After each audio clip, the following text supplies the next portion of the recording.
कामयाबी के 1 साल का जश्न। जैकमाबाद का ब्यूरो चीफ गुलाम हुसैन जखानी की रिपोर्ट मुताबिक जैकमाबाद पाकिस्तान पीपल्स पार्टी शहीद भुट्टो जैकमाबाद तरफा बिजली जी गैर एलानिया लोड शेडिंग बिजली जी वादो बिलन खिलाफ शहीद भुट्टो हाउस खान नदीम अहमद कुरैशी नूर मोहम्मद मंजो अब्दुल समी सुमरो माशूक मदरानी ऐं शहजाद अहमद सुमरो जे अगवाणी में रैली कढी वई जेका शहर के मुख्तलिफ़ रस्तनि खां थींदी प्रेस क्लब पहुची हुई। धाणो हणी एक्सियन वापडा के पुतले ऐं बिलन खे बाहि ॾेई सख़्त नारेबाज़ी कई वई। उन मौक़े ते अगवाणनि ख़िताब कंदे चयो त बिजलीअ जी गैर एलानिया लोड शेडिंग कई पई वञे जंहिं करे शहरी सख़्त गर्मियों में परेशान थी रहिया आहिनि।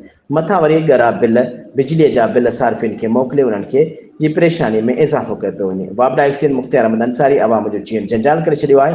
असांजो मुतालबो आहे त वापडा एक्सियन मुख़्तियार अंसारी खे फ़ौरन हटाए बिजली जी लोड शेडिंग ख़त्म करे बिजली जे बिलनि में कमी आणे ग़रीबनि ते ज़ुल्म बंदि कयो वञे, न त ॿी सूरत में एहतजाज जो दाइरो वसी कयो वेंदो।